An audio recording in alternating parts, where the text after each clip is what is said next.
Elected Republicans were asked to react to the fact that the leader of their allegedly pro-Christian, pro-family values party, Donald Trump, was recently ordered by a jury to pay $83.3 million to a woman he'd sexually abused and then defamed. Their response was despicable. They simply just don't care. But before we unpack all that, if you end up liking this video and you want to support the channel, please be sure to hit the like, subscribe, and alert buttons before you go. I'd greatly appreciate it. All right, friends, we have several clips to play in this video, and some of them are truly nauseating once you realize just how far the Republican Party has fallen with respect to the betrayal, the public betrayal of their purported values. But before I show you that, I just want to set the stage with the predicate facts. This is how the Fox News network, Neil Cavuto specifically, described the sum of money that Donald Trump was ordered to pay E. Jean Carroll for defaming her after sexually abusing her. I'm doing the math. It's always dangerous, but I know at least a little bit about addition here. If you add everything up, including, the 18.3 million, the 5 million originally, we're looking at damages in this defamation case eclipsing $83.3 million. That's staggering. A staggering sum of money for the defamation payout. Okay. And yet that's not exactly how the rest of Fox News has been covering it, right? Neil Cavuto is relatively responsible, but as Justin Baragona points out, Fox News' most watched show hasn't once mentioned the jury awarding E. Jean Carroll $83 million, even though the verdict came in just minutes before airtime. The Five, though, has covered all of these topics today. Speed governors, California trying to stop cars from going 10 miles per hour over the speed limit. Jessica Biel shares tips for eating in shower. Biden puts hard hat on backwards. Now, that is probably an impeachable offense. James Comer's like, we got another one. The Biden crime family probably gave Joe Biden that hard hat. He put it on backwards. That's a signal to communist China. Okay. And then you have Elvis actor hired vocal coach to lose accent. So that's where the Fox News network, the Fox Propaganda Network, that's where their focus is. Of course, you can imagine if the shoe had been on the other foot and it had been a Democrat ordered to pay any sum of money to a person that they'd sexually abused and then defamed, it would be nonstop wall-to-wall coverage.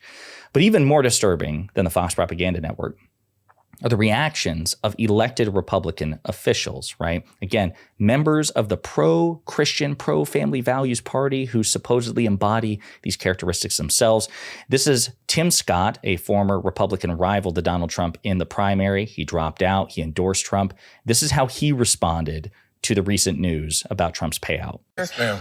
I want to start with the breaking news on Friday, and that was that your candidate, former President Trump, was ordered by a jury to pay $83 million for defaming writer E. Jean Carroll. He was also found before, as you know, liable for sexual abuse. Does that give you any pause in your support?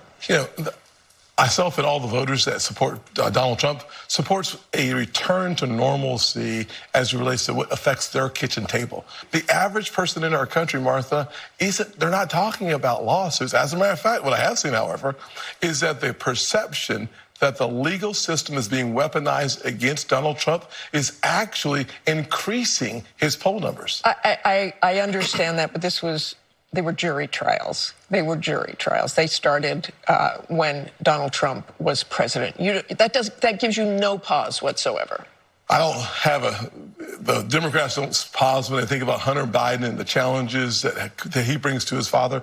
The one thing I think the electorate is thinking about most often is how in the world will the next president impact my quality of life? How will America regain its standing in this world? They were better off under Trump, and they're looking for 4 more years of low inflation, low crime, low unemployment, and high enthusiasm for our country. We haven't had that in the last 4 years. Ma'am.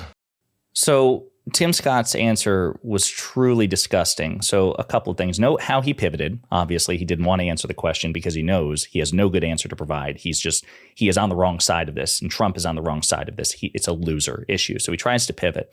Then he says, well, the Democrats don't seem to have pause over Hunter Biden. Well, Hunter Biden is not the Democratic candidate, right? Donald Trump is the Republican frontrunner. See how they move the goalposts? They do this all the time. They try to conflate Hunter Biden and Donald Trump. And they try to make Joe Biden somehow morally culpable for whatever sins they think his adult son committed.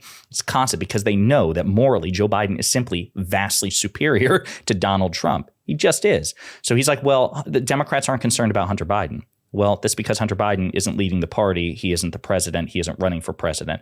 And then he says, you know, Americans are more concerned about their quality of life. That is true. OK, but you as an elected leader of the Republican Party were asked to react to this. And it's entirely possible for you to say, listen, the polling is with Trump.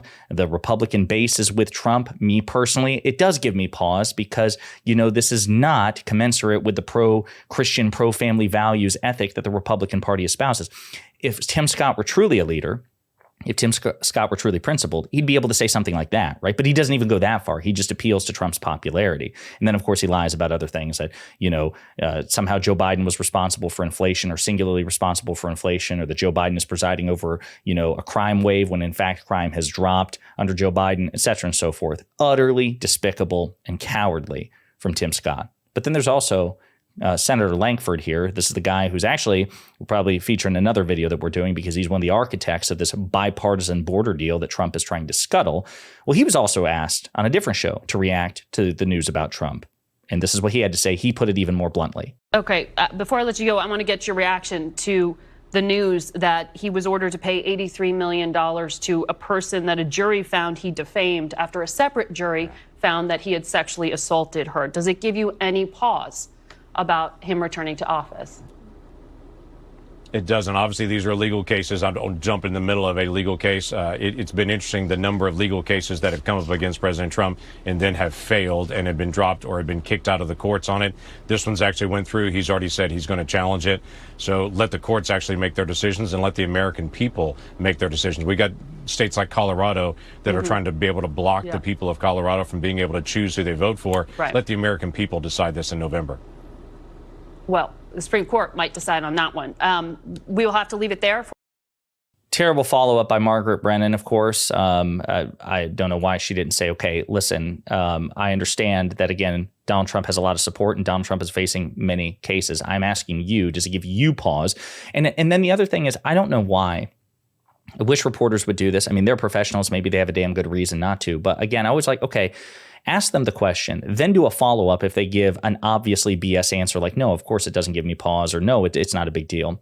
And then say, okay, well, if the shoe was on the other foot, Senator, and let's say it was a Democrat opponent of Donald Trump who had been, you know, ordered to pay $83 million to a person they'd sexually abused and defamed.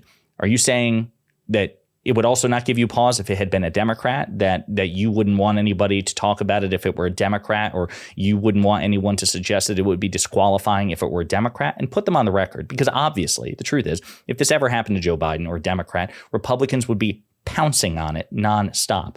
But it's because they grade Trump on a curve. It's okay if their candidates do despicable things because they are not the party of family values and Christianity, at least not the elected class of Republicans. They're just about all what gets them power. And if you think that was gross, then you have people like Elise Stefanik, and this is from several days ago. She was asked how she could possibly support Trump given, you know, the situation, the court findings against Trump regarding E. Jean Carroll. Listen to how cultish and disgusting she answers. Leadership, which is President Trump at the top of the ticket. How do you grapple with standing by his side while the jury is debating how much to award E. Jean Carroll for being sexually abused by Donald Trump? These are witch hunts against President Trump, whether it's the bogus, whether it's the bogus case from Tish James, who is a radical prosecutor. They are all witch hunts against President Trump. No, of course not. They're all jury found that Donald Trump sexually abused her. Witch hunts against President Trump, and the reason why is because he is pulling ahead of Joe Biden, and Joe Biden is the weakest candidate we've ever seen. No, I disagree. No, I don't believe that, and I support President Trump. And you know what? The media is so biased. This is just another example of the media being out of touch. E. Jean Carroll? It's not me. It's not the media. It's a jury that found. Utterly despicable and disqualifying, and just proof, as I've said, I'm sorry, it's simply the case that elected Republicans are morally inferior. They are morally inferior to every elected Democrat. This is super gross. You would never get this sort of cultish response, nor should you, if the shoe were on the other foot and it was a Democrat asked to react to another Democrat, right? The asymmetry is wild. Now, I'll point out, because this is important too, the presiding judge over the E. Jean Carroll case, which found that Trump was liable for sexually abusing E. Jean Carroll, he clarified, because this came up in the defamation case, which followed. Yet, yes, Trump was found to have raped E. Jean Carroll, right? And this is what he meant. As shown in the following notes, the definition of rape in the New York penal law is far narrower than the meaning of rape in common modern parlance. Its definition in some dictionaries, in some federal and state criminal statutes, and elsewhere. The finding that Ms. Carroll failed to prove that she was raped within the meaning of the New York penal law does not mean that she failed to prove that Mr. Trump raped her, as many people commonly understand the word rape. Indeed, as the evidence at trial recounted below makes very clear, the jury found that Mr. Trump did, in fact, exactly that. So Donald Trump, in terms of the way that the word rape is used, Donald Trump raped E. Jean Carroll. That is the finding of a jury. He is an adjudicated rapist. And this is where Democratic strategist James Carville kind of goes on a really interesting rant about, again, how the media and even Democrats keep the gloves on with Trump with respect to this in ways they simply shouldn't. Common parlance of the word rape, the jury found that he'd raped this woman. That's a fact. In every sentence ought to be Donald Trump, an adjudicated rapist. Right? This is not normal. And everybody wants to show how in touch they are with the common man. Everybody wants to cover a race. And there's just huge tendency to say, Biden's got a record, he's got a vision. Trump's got a record, he's got a vision. Let's go to post and see what happens. No, but no.